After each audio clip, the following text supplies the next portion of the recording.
예, 네, 윤채원 소장님, 저 김 팀장입니다. 그래요. 아, 예. 오래간만입니다. 아, 반갑습니다. 윤 소장님, 저도 너무 반갑고요. 제가 하여튼 오늘도 이렇게 인터뷰 질문을 오늘도 한 여러 개 준비를 했거든요. 예, 그래서 제가 질문을 드리고 싶은데, 먼저 제가 드리고 싶은 질문이 뭐냐면, 방금 윤 소장님 채널에 12시간 후 최초 공개라는 영상이 하나 올라왔네요. 예. 그래서 최근 환율이 급등하자 외환정책 당국이 환율 안정을 위해서 시장에 개입하는 등 동분서주 중인데 하지만 성공 여부가 불확실하다. 뭐 지난해 3에서 6월에 대응했더라면 훨씬 나았을 것이다라는 유튜브 영상 같은데 이 내용에 대해서 먼저 고견 듣고 싶습니다. 우선 이제 환율이 이제 우리나라에는 굉장히 중요하잖아요. 예, 특히 환율이 오르면 소비자 물가가 오르고, 예, 소비자 물가가 오르면 또 시장 금리가 오르고, 또 시장 금리가 오르면 이자 부담이 늘어나고, 또 물가 오르면서 가계 실질 소득도 감소하니까 결국은 이제 우리나라 경제 전반에 이제 부정적인 영향을 주거든요. 예. 그런데 이제 대응을 잘했으면 이제 뭐 지금 같은 환율 급등도 없고 또 아니면 환율이 올라가면 이익을 보는 집단도 있거든요. 예, 대응을 잘했으면. 예, 그러니까 예를 들어서 수출 업체가 수출을 하면 달러가 들어오잖아, 그죠? 예. 그거를 지난해 환율 올라갈 줄 알았다면 그거 들고 있는 거예요, 그죠? 아, 네. 들고 있다고 하면 수출 업체는 약 한 20% 올랐으니까 달러를 원화로 받고 한 20% 남잖아, 그죠? 맞습니다. 그러면 20% 남으니까 기업이 주가도 뭐 빠질 이유가 없고 그만큼 이제 우리나라 펀더멘털이 좋아지는 거죠, 그죠? 기업 재무 구조가 좋아지니까. 또 수입 업체는 어떠냐 하면 환율이 올라갈 줄 알면 요새는 뭐 무역금융이 발달돼가 있거든요. 예. 그러면 올라갈 줄 알면 미리 결제해 버리는 거예요. 또 선물한 매수를 해가지고 또 환율 상승에 대비할 수도 있어요. 그러니까 미리 알면 환율 올라갈 것을 얼마든지 대응을 할 수 있는데, 예. 또 기업이 큰 경우에는 우리나라 원달러만 가지고 접근할 이유도 없거든요. 그러니까 N 달러를 이용할 수도 있다는 거죠. 예. 그러면 이제 일본도 지난해 환율이 올라갈 수밖에 없는 환경이었잖아요. 그러니까 일본이 원자재 가격 오르고, 그러니까 예. 유가 오르고, 천연가스 오르면, 뭐, 일본도 우리처럼 그 100% 수입하거든요. 예. 그러니까 그것을 이제 보면 이제 일본이 입장에서는 이제 무역 수지가 악화되고, 그러니까 달러 강세죠. 그러면 일본에서 돈을 빌릴 수 있잖아요. 예. 더군다나 우리나라 대기업은. 그러니까 우리나라 시중은행에 가도 외화대출 해주거든요. 또 일본 은행들도 여기 있을 테니까 지점 같은 거, 또 신한은행 같은 경우에는 일본계 자금이단 말이죠. 예. 그러니까 얼마든지 일본 돈 표시로 대출을 받을 수 있다는 거죠. 그럼 이 엔화 가치가 지금 지난해 대비 20% 넘게 빠졌잖아요. 그러면 그거 돈을 가지고 엔화 대출을 받아가지고 그 자리에서 달러를 매수를 해버리면, 그러면 엔화 가치는 지금 지내놓고 20% 빠졌어, 그죠? 예. 그러면 환차익이, 빚을 낸 사람 입장에서는 환차익이 20% 생긴 거야. 아, 맞습니다. 그런데 달러 가치는 또 올라갔으니 달러를 바꿨으니 거기서 또 한 20% 생기잖아. 그럼 한 3, 40% 이익이 생기는데 그 얼마든지 위험 관리를 할 수 있었고, 또 우리나라 국민 경제 전체로 봐가지고 그런 기업이 많으면 외화가 지금 충분하다는 거죠. 그렇죠? 예. 그리고 기업이 우선 건실해. 기업이 건실하면 외국인이 우리나라 주식 팔고 안 나가지. 아, 맞습니다. 오히려 돈 가지고 들어오고 한국 주식 투자하러 들어오지. 일본에도 지금 주가가 다른 나라 빠질 때 많이 올랐잖아요, 그죠? 예. 그게 외국인도 사준 거야. 내가 아는 사람들 중에서 우리 포유 환율연구소도 지난 니케이 지수 26,000 이하일 때 니케이에 투자를 했거든. 그때 그 해서 뭐 15%, 20% 그게 남았다라는 거예요. 그러니까 얼마든지 20% 정도 수익을 낼 수 있는 거죠. 예. 그러면 그 얘기는 뭐냐면 우리가 일본에 투자가 수익 낸 거야. 예. 그 어려면 왜 우리가 일본 들어갔어? 일본 기업들이 이익을 많이 낼 것 같으니까 들어간 거야. 그죠? 예. 예. 그러면 우리나라 기업이 환율에 대응을 잘했으면 이익이 많이 나잖아. 예. 그럼 외국인이 들어온다니까? 예. 달러를 가지고. 아, 그러네요. 그럼 우리가 외환 부족이 안 생기지. 근데 우리나라 지금 외환 전문가 없고 경제 전문가도 제대로 된 사람 없고 정권 전문가 제대로 된 사람이 없으니까 오히려 외국인이 팔고 튀어버린 거야. 예. 작년 한 해 동안 거의 뭐 400억 달러 가까이 팔고 나갔거든, 올 예. 3월까지. 그러니까 400억 달러가 작은 돈이 아니잖아요, 지금. 우리나라 외환 보유고의 10%란 말이에요. 근데 그거를 기업도 대응 못하고, 국가도 대응 못하고, 그 다음에 한국투자공사가 외환 보유고를 가지고 외환 관리를 해요. 그러면 뭐 정부 투자기관 아니에요, 그러니까. 그러면 신용도가 확실하잖아, 정부 투자기관이니까. 그것도 얼마든지 일본에서 돈 빌릴 수 있어. 그죠? 맞습니다. 그러면 거기서 돈 좀 빌려갖고 애행아 대출을 받아가 달러 확보해놨다면 예안 보유고도 또 한참 늘었어. 그러니까 여러 가지 형태로 아, 작년에 준비를 했으면 문제가 없을 거고 정부도 마찬가지야. 미국에서 국채를 발행할 수 있잖아. 얼마든지 발행 가능하거든요, 요즘은요. 그러면 지금 어느 정도 답을 주신 것 같은데, 예. 만약에 그러면 소장님께서 외환 정책 당국자셨다면 지난해 3월에서 6월에는 어떻게 대응을 하셨을까요? 그러니까 나 같으면 한국투자공사, 그러니까 외환 보유고 관리하는 예. 정부 투자기관이죠. 예. 야, 환율이 내년에 올라갈 거 너네들 좀 준비하라고, 야. 우선 이럴 거야. 그러면 왜 환율이 올라갈 것 같냐를 토론을 하겠지. 뭐 작년 1월 3월부터 내가 미국 달러 강세로 간다고 얘기를 했으니까. 그러면 이제 우선 외환 보유고를 관리하는 데서 유로화도 약세될 게 작년에 눈에 들어왔거든. 그러면 유로화 대신에 달러를 바꾸고 그랬을 거 아니에요. 달러 가치가 올라갈 것 같으니. 그런데 지금 외환 보유고 중에 유로화가 한 30% 되거든. 그러면 그거는 10%는 유로화를 가지고 예. 20%는 달러로 바꿨다면 아, 예. 그러면 또 외환 보유고가 늘지. 또 일본 엔화를 한국투자공사입니다. 예. 엔화 차입을 해갖고 달러로 바꿨다면 그러면 거기서 또 외환 보유고 확충되고 그다음 국가도 미국가가 국채 발행하면 돼. 외국한 평행 기금 채권이라는 게 있어요. 예. 그걸 통해서 또 달러 확보할 수 있어. 그러면 지금 문제 없잖아요. 아, 네. 근데 가만히 쳐다보고 있거나 수수방관하고 있거나 아니면 무능해가지고 대응을 잘 못했거나 자기들도 뭐 환율 내려간다고 생각했을 수 있지. 김모 교수처럼 예. 작년에 계속 지금 뭐 교수들이나 국내 90% 경제 전문가들이 원화 강세라고 했단 말이에요. 달러 약세. 예. 그러다 보니 대응을 안 한 거지. 못한 건지 안 한 건지는 모르지만 안 한 거지. 예. 그럴 때 못한 게 맞는 거야, 안 한 게 맞는 건가? 무능해가지고 못한 거는? 못한 게 맞는 것 같아요. 그래, 못한 게 맞는 거지. 예. 아니, 그래서 뭐 지금 같은 일 안 생긴단 말이야. 그러니까 내가 답답한 거야. 아, 사람이 네. 없어가지고 야닉이 오는 것 같다. 그러니까 그 대비를 못한 게 이제 가장 큰 원인이다. 그래서 지금 높아심에서 내가 그 방송을 올려놓은 거야. 야. 얼마든지 대기업도 대응 가능하잖아. 만약에 소장님 말처럼 지난해 3월에 대응을 잘했더라면 환율도 지금처럼 안 높았을 거고 그러니까 일본 외국인들도 은행과 같이 떨어지가 떼돈 벌고 우리가 그 환율이 달러 인덱스가 올라가면 조금은 오르지만은 우리나라가 지금처럼 막 지난해 대비 20%씩 이래 오르지는 않을 거란 말이야. 그러니까 조금 그 한 10%만 오르도록 막을 수 있다라는 거지. 그러면 5% 10% 오르면 오히려 수출 기업이 좋거든요. 예. 그러니까 얼마든지 막을 수 있는 것을 우리나라가 지금 제조업은 강한데 경제 전문가, 그러니까 대학 교수, 경제학자, 예.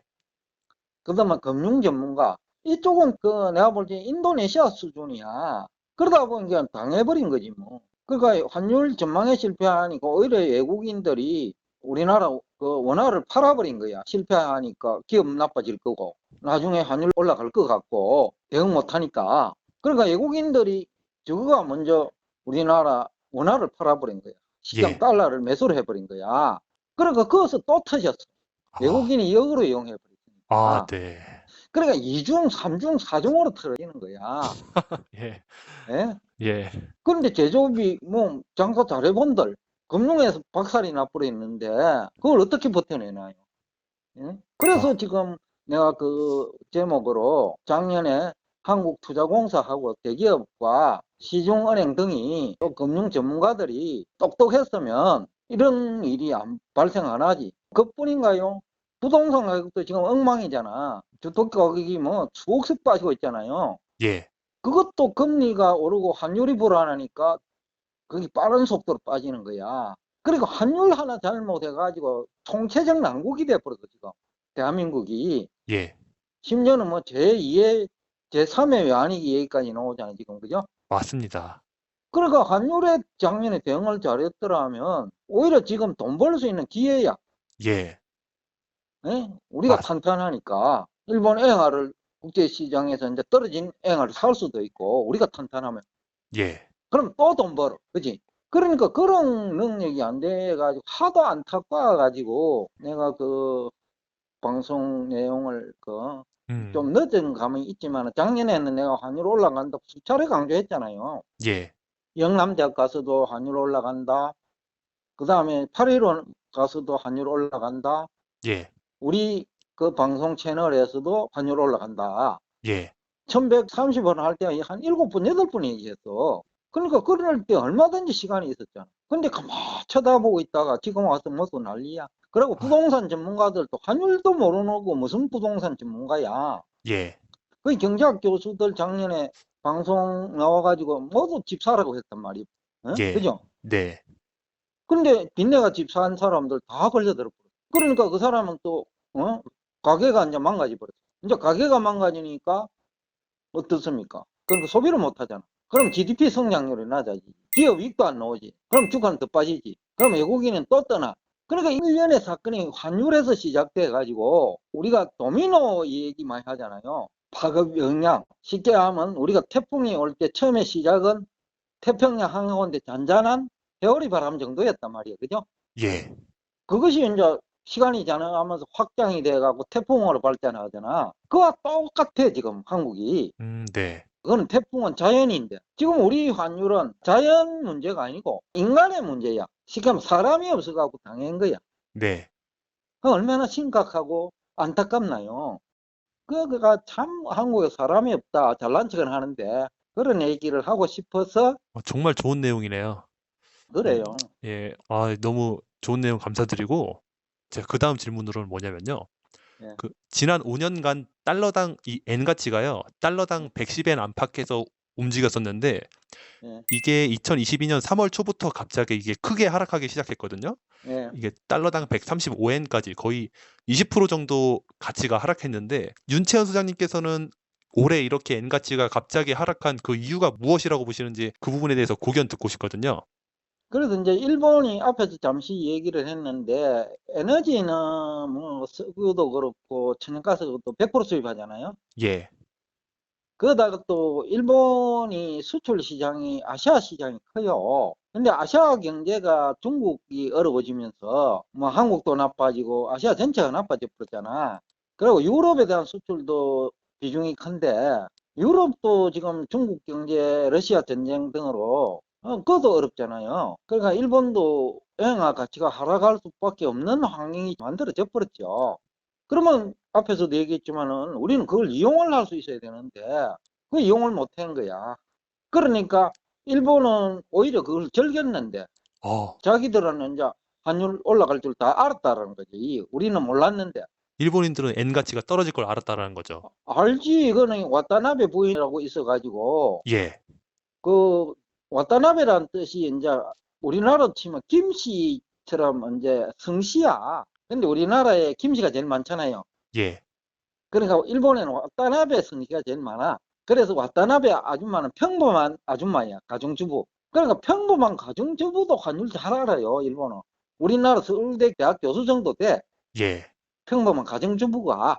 그런데 우리나라는 서울대 교수는 물론 서울 시내에 있는 대학 교수들 모두 일본 아줌마 수준이 안 돼요. 아니. 예. 그러니까 이제 일본은 대응을 했고 우리는 대응을 못 했으니 그 차이는 엄청난 거거든. 그러면 이 평범한 와타나베 가정주부들이 이 엔화 약세를 어떤 방식으로 즐겼나요? 그거는 일본은 오랫동안 저성장이었잖아. 한 20년째, 그죠? 예, 잃어버린 일본 하면서, 그죠? 예, 그러니까 이 금융시장에서 금리가 굉장히 낮았어. 그러니까 일본 금리를 가지고는 만족 못 하지. 그죠? 예, 네, 그러니까 외국을 자꾸 나간 거야. 외국 가면 뭐 한국만 해도 금리가 높고 미국만 해도 금리가 높고 유럽에도 높고 하니까 그리 나간 거야. 2012년 그때는 80엔이니까 달러가 지금은 130엔이니까 얼마입니까? 80분은 50은 얼마야? 86이 48, 예, 60% 올랐잖아요. 예, 70%네. 예, 135니까. 네, 일본 아줌마들은 예. 70% 환차익이 생긴 거예요. 아, 네, 그래서 외국 가서 이익 생기는 건 빼고 환율이 올라가고 일본 아줌마들이 70% 남았어. 그러다 금리 또 한 10년간 생겼을 거 아니야. 원자재 시장에 올라가서 원자재 가격도 많이 올랐고, 그죠? 그러다 떼돈을 버는 거야. 그러니까 그 사람은 지금도 해외 자산이 많아. 기업도 은행도 예. 연기금도. 그 환율 올라가는 게 좋지. 그게 즐기는 거지. 제가 그러면 이렇게 이해하는 게 맞나요? 그러면은 예. 와타나베 부인들이 움직이지 않았다라고 하면은 달러당 110엔 안팎에서 한 125엔까지 떨어졌을 텐데 그렇지. 이 와타나베 부인들이 움직이기 시작하면서 그러니까 엔화 가치 떨어질 것 같다라고 하면서 와타나베 부인들도 주도적으로 움직이니까 그게 더 엔화 가치를 더 떨어뜨린 거네요. 그러니까 환율은 예. 올랐지만은 가게의 실질 자산은 많이 증가한 거야. 아, 예. 예. 엔 가치 떨어질 것 같네. 그러면 빨리 엔 팔고 달러 사버린 거지. 달러 사버리자라고 하면서 예. 이 집단 지성이 한 번에 움직여가지고 엔 가치가 이렇게 크게 하락하고 또 그 과정에서 돈 버는 건 또 일본인들이고. 그 집단 지성이라는 표현 참 내 마음에 드는데 우리는 집단 지성이 아니고 뭐야? 집단 무지야. 예. 그래서 부서 지난 1년간 외환시장에 유튜브에서 활동하는 그 교수들 많잖아. 또 금융 전문가 많잖아. 경제 전문가 90%가 문화 강세를 예상해버려. 예. 일본 아줌마들은 엔 약세를 예상하는. 그러니까 일본 아줌마들은 집단 지성. 예. 우리나라 서울대 교수를 포함한 그 밑에서 공부한 사람들, 경제학 교수 밑에 공부한 사람 다 당해버린 거야. 집단 무지. 예. 일본은 집단 지성. 그 차이가 지금 엄청난 차이를 만들어. 예. 그럼 소장님 다음 질문으로 예, 제가 또 소장님 영상을 찾아보니까 날짜는 7월 13일이에요. 예, 이때 니케이 지수가 26,500이었었거든요. 예. 근데 이 영상 보니까 이때 소장님이 뭐라고 하시냐면은 3분기 중에 니케이 28,000선 돌파를 기대한다라는 제목의 영상을 업로드 하셨어요. 예, 3분기 중이라 하면 7월, 8월, 9월이죠. 예. 그리고 실제로 8월 5일에 처음 28,000선을 돌파했고요. 그리고 8월 17일 날 29,200으로 최대치 찍고 현재는 28,000을 왔다리 갔다리 하고 있거든요. 그러니까 어떻게 보면 소장님 예측이 정확히 맞으신 거죠. 예. 근데 그때 니케이 지수 상승의 이유로 니케이 지수가 이렇기 때문에 상승할 것이다라고 소장님께서 이때 여러 가지 근거를 제시하셨었거든요. 예. 그 당시 제시하셨던 근거들이 어떤 것들이 있었는지 그 부분에 대해서도 고견 부탁드리겠습니다. 그러니까 그 주가 이제 결정 원리인데 결국은 주가 결정 원리가 우리가 주식에 투자하지, 그죠? 예, 그러면 기업 이익이 증가하면 되잖아. 예, 근데 우리 국내 경제학자들은 일본 GDP가 망가졌다고 하면서 뭐 떨어간 거야. 일본 망했다고 하면서. 예, 나는 일본 이익이 생긴다. 조금 전에 와다나미 얘기한 거 똑같아. 일본 상장 기업들이 또 예, 일본 금융회사들이 그 해외 자산이 많다고. 그러면 해외 자산에서 환율이 약세가 되면 한 차익이 다 20% 생긴. 예, 그것만 해도 일본에 투자할 수 있는 매력이지. 그리고 또 일본은 물가가 상대적으로 낮잖아요. 그러면 실질 소득이 한국이나 미국보다는 덜 감소한 거야. 예, 그러면 소비 여력이 상대적으로 좋아. 그러면 기업 매출액은 GDP는 낮아도 기업 매출액 마진율이 높을 수 있는 거예요. 예, 그러면 기업 이익이 생기면 주식은 되잖아, 그죠? 네, 그래서 제가 투자하라 할 무렵에 뭐 사실상 3월부터 내가 투자하라 했거든. 예, 그러면 그 무렵에 일본 주가는 저평가되는 거야. 기업 이익은 자꾸 증가하는데 주가는 안 올란 거예요. 오히려 예, 빠진 거예요. 근데 미국은 기업 이익은 감소하고 주가만 높은 거예요. 그래서 내가 일본 들어가는 거야. 네, 그러니까 다른 국가 주가 빠질 때도 일본은 안 내리거나 오르고 다른 나라는 주가 빠지고 한국은 더 빠지고. 근데 우리 국내 경제지가 한국 투자하러 가고 그래가지고 제일 희생이 큰 데가 한국이잖아. 아, 네, 그러니까 그것도 역시 경제 전문가들이 없으니까 또 당한 거야. 예, 예? 네, 그러니까 네, 외국인한테 돈 보태준 거야. 내가 사줄 테니 미국인들은 나한테 팔고 나가세요 하니까 떠안아 버린 거야. 그래 네, 달러 빼돌려 버리고 예, 외국인들은.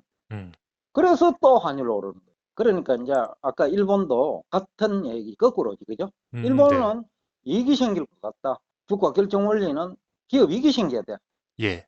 우리가 일본 GDP에 투자하나요? 일본 기업에 투자하나? 일본 기업에 기업. 투자하잖아요. 네. GDP가 0%면 어때? 일본 기업만 살찌면 되지. 그리고 일본의 GDP를 몰라서 그래요. 일본 기업이 동남아에 많이 나가 있어요. 유럽에도 많이 나가 있고. 그거 가서 장사해가지고 돈 벌면 되잖아. 맞습니다. 그러면 GDP는 작아도 기업 매출액은 많을 수 있다니까. 그러니까 동남아에 있는 일본 기업이나 유럽에 있는 일본 기업들은 일본 GDP에 영향을 끼치지는 않잖아요. 그러니까 바로 그 얘기야. 예. GDP는 낮는 거야, 그러니까. 근데 기업은 매출액이 높아. 예. 일례로 지금 미국에서 작년에 그 열대 인기 자동차, 그러면 미국 자동차도 포함이고 한국도 들어가 있을 거고 뭐 유럽 자동차에도 다 들어가 있을 거 아니야. 10대 인기 자동차에 일본 자동차 2대 있다니까요. 그러면 그거는 미국 GDP에 들어가는데 일본 토요타가 매출액이야. 그러면 GDP는 낮지만은 토요타 매출액은 많아. 그렇군요. 야. 그러니까 일본이 GDP는 낮지만은 예, 예. 기업 매출액이 많다니까. 그러니까 GDP 개념과 매출액 개념도 구분 못하는 거야, 우리나라 경제학자들이. 그러니까 그래 하니까 일본 못 들어가고 망했다고 해버린 거야. 그럼 못 들어갔지. 예, 근데 일본 뭐 망한다고 하는 사람들은 일본의 낮은 제로 수준의 성장률 그리고 일본의 높은 정부 부채를 이유로 일본 경제가 망하기 직전이다 뭐 그렇게 얘기를 하잖아요. 그렇지. 유튜브에도 그런 영상 좀 많거든요. 이 부분은 소장님은 어떻게 생각하세요? 그러니까 그게 GDP 개념을 몰라서 그렇다. GDP를 그 국내 총생산이라고. 그러면 외국에서 생산하는 건 안 잡히잖아. 일본 기업이 미국 가서 아니면 유럽 가가지고 그럼 미국에서 인기 찾으면 유럽에서도 인기 찾아올 거 아니야. 그럴 거 아니에요, 상식적으로. 예. 그러니까 유럽에서도 일본 GDP는 안 잡히지만은 유럽에서도 많이 팔린 거지. 그쵸? 맞습니다. 그러면 기업은 살이 포동포동하게 찐 거야. 그래서 내가 일본 주식에 투자를. 기업만 살이 포동포동하게 찌면 되거든. 그래서 일본 주식이 저평가된 거야. 그럼 소장님은 근데 일본이 정부 부채가 높긴 하잖아요. 예. GDP 대비해서 한 250%인가 되는데 이거는 어떻게 생각하세요? 그거는 이제 금리 수준이 얼마인지가 더 중요하지. 일본은 제일 낮잖아요. 예, 맞습니다. 독일하고 얼추 비슷할 거야. 그러면 부채 많아도 큰 부담 없잖아요. 그러니까 우리는 예, 국채금리가 4%야. 예. 그런데 일본은 1%밖에 안 돼. 그러면 우리는 4배 많은 거, 이자보다, 국가 입장에서 이자보다. 맞아요. 예. 4%가 되니까 예. 일본이 GDP 대비 아까 보면 약 한 250% 가까이 되거든. 그럼 한국은 만약에 50%로 하면 4배로 곱하면 200% 비슷하잖아. 이자보다. 그러네요. 그렇게 해석하는 사람은 없다니까. 그러니까 그걸 연결로 못 시켜. 수준이 서울대 교수도 그렇고. 그러니까 지금까지 일본이 발행한 국채 등이 1%대에서 발행한 것들인가요? 그렇지. 아, 그렇구나. 그 금액 훨씬 많아. 그러면 소장님 여기서 일본이 만약에 그러면 금리 2%의 국채를 발행을 하면은 그거는 그 이후에 발행한 국채들만 금리 2%가 적용되는 건가요? 그렇지, 국가 입장에서는. 아, 그렇구나. 아, 예, 뭔 얘기인지 알겠습니다. 예. 그래서 일본 망한 거 아니라니까. 망했으면 실업자가 넘쳐 흘러야 될 거 아니야. 근데 실업률이 제일 낮아. 예. 그러고 망했으면 주가가 빠져야 될 거 아니야. 근데 일본 주가만 원래 올랐어. 제일 많이 올랐어. 음, 예? 좀 경기 지난해 불안, 네. 고점까지 올라간 주식시장은 일본 것뿐이야. 그러니까 지금 지구상에서 일본 주식만 지난해 고점까지 올라간 거야. 전 세계에서 실업률이 가장 낮나요? 예, 실업률이 뭐 야, 가장 낮았다고 해도 과언이 아니. 주가는 가장 많이 오르고. 예. 또 궁금한 게 일본이 전 세계에서 물가 상승률이 가장 낮잖아요. 그렇지. 그것도 성공한 케이스예요, 그러니까. 왜 이렇게 물가 관리를 잘하는 거라고 보세요, 소장님께서는? 우선은 금금 전략 정신도 있고 낭비 안 하는 거고 또 하나는 지난해 같은 경우에는 유가가 많이 올랐잖아요. 50%에서 뭐 120불까지 뭐 한때 120불까지 갔잖아. 7월경인가 6월 중순에. 근데 일본은 소형차를 다 타잖아. 그리고 차를 많이 이용 안 해, 자가용으로. 아, 네. 대중교통을 이용하고. 그러니까 물가 가중치가 낮아요. 미국은 차가 2대씩이고 대형차야. 그러니까 물가 가중치가 높아, 석유가. 근데 일본은 소형차고 주행거리가 짧아. 그러니까 차도 잘 안 타. 예. 대중교통 이용하고. 그러니까 물가 가중치가 굉장히 낮아요. 그러니까 유가가 올라도 물가 상승이 낮고. 아, 소장님 답변들 너무 감사드리고요.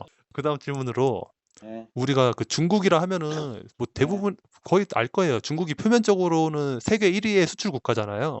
그렇지. 지난해 21년에도 경상수지 흑자가 3천억 달러를 기록했다고 하는 등 예, 어마어마한 외화를 벌어들이고 있고 예, 미국 다음 가는 G2 강국으로 보는 시각도 시각도 일부 존재하고요. 근데 윤채원 소장님께서는 작년부터 꾸준히 이 중국 경제가 위험하다라는 내용의 영상들을 업로드하셨거든요. 그렇지. 제목이 걱정이 태산 같은 중국의 무역 수지 흑자, 걱정할 예, 필요 맞아. 없는 미국의 무역 수지 적자.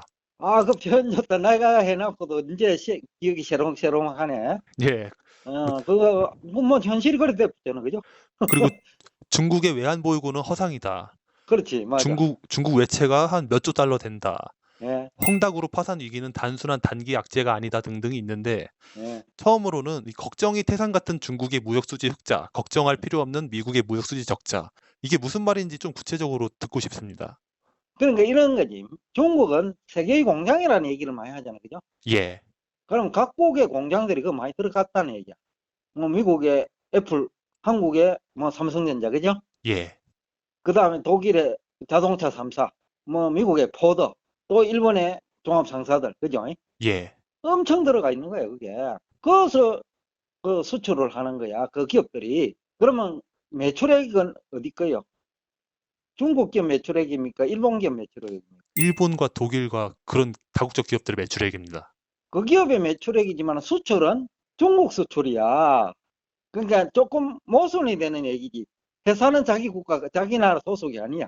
그런데 그 나라 와서 영업을 하니까 통계를 어떻게 그 국제적으로 합의했냐면 자기 나라에 의해서 수출하는 거는 남의 나라 기업이라도 수출로 잡는다 이래 돼 있다고. 그러면 그걸 거꾸로 미국의 애플은 저거는 수입이잖아. 그러면 애플이 중국에서 만들어가 미국에 수출했으니까 미국은 수입액이잖아.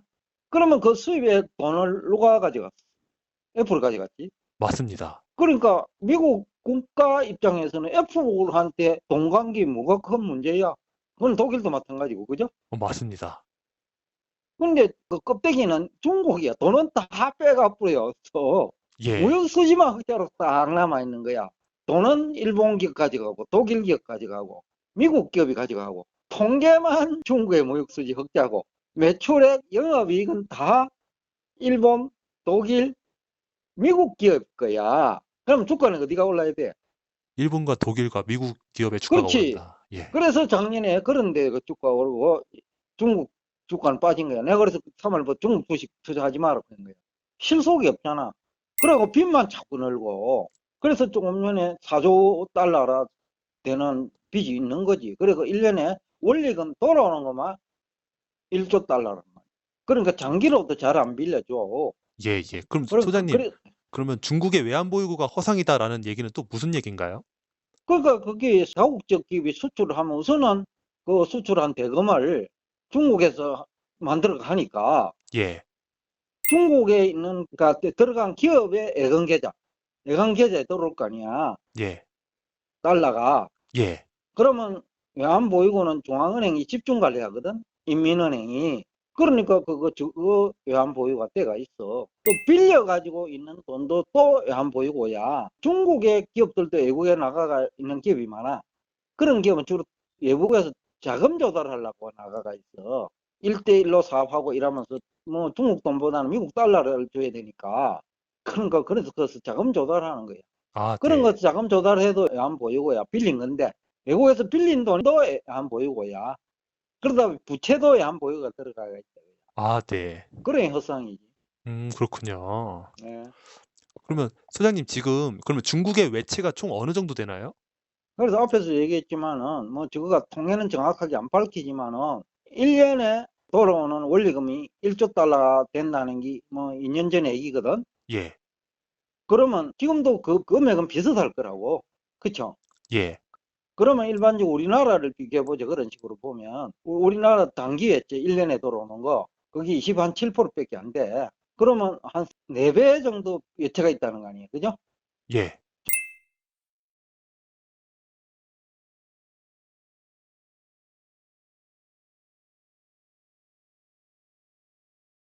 중국도 그래 보면 한 4배 정도 있다고 보지. 외채가 한 4조 그런 식으로 추정을 해볼 수 있다. 그렇구나. 예. 그럼 소장님 지금 중국이 그럼 한 4조 달러 있다라고 하면은 진짜 엄청 많은 건데 본인이 지금 무엇이라고? 외환보유고는 이제 약 한 3조 달러밖에 안 되거든. 근데 대외부채는 이제 갚을 돈이 더 많은 거야. 그런 허상이지. 아, 네. 헛소리 뺄 거냐. 우리 아파트 투자한 사람하고 똑같아. 빚내가 아파트 투자했는데 아파트 가격이 내려버렸어. 그 사람 재산은 제로야. 그치? 예. 그 중국이 딱 그래. 무역 수지는 흑자인데 외채가 더 많아. 중국 기업들이 부동산 막 건설한다고 했는데 회사는 망해버렸어. 갚을 돈이 없어. 회사는 망했으니. 그거 똑같아. 웃긴다니까 이게 경제 재미있기도 하고. 예. 그래서 소장님 그러니까 말씀을 간략하게 요약하면은 네. 외환 보유고가 3조 달러가 있는데 이 중에 한 2조 달러는 빌려와 가지고 외환 보유고에 축적한 거고 그렇지. 또 나머지는 중국에 있는 다국적 기업들이 벌어온 달러를 비축해 놓은 거고 그렇지. 그러니까 다국적 기업들의 달러인데 외환 보유고에만 있을 뿐 중국이 가지고 있는 건 아닌 거고 그렇지. 그러니까 사실상 중국이 가지고 있는 외환 적어도 보유고는 적어 돈이 아니다 이거야. 자기 돈이 아닌 거죠. 관리는 하고 있지만은 통계상은 3조 달러야. 3조 천억 달러 정도. 그런데 네. 이제 문제는 적정한 외환 보유가 중요하거든. 그런데 지금과 같이 그 금리가 높고 이럴 때는 기업 입장에서는 달러 가치 올라가고 지금 예. 요거 근래 위안화 가치 떨어지거든. 예. 그러니까 중국 빚이 자꾸 늘어나는 거야.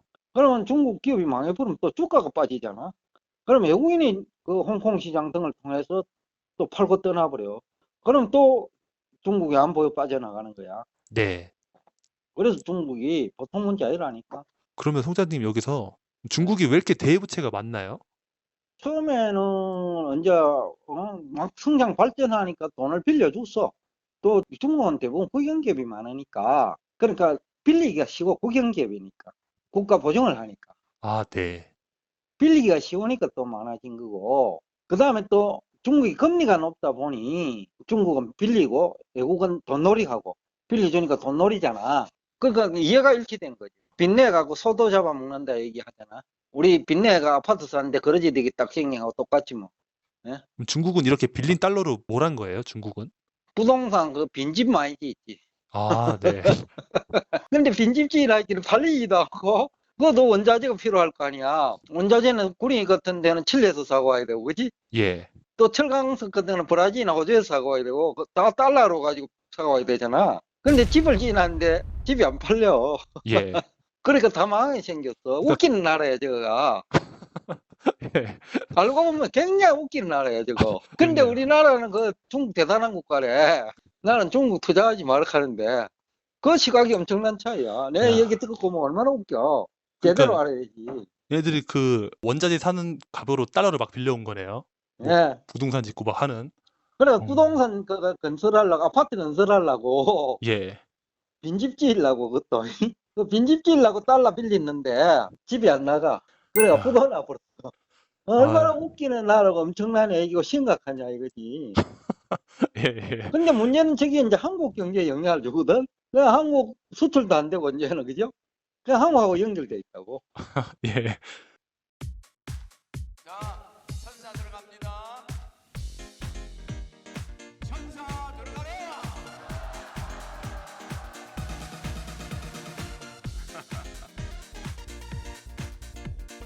자, 허경영 눈에서 우기 에너지 받으세요.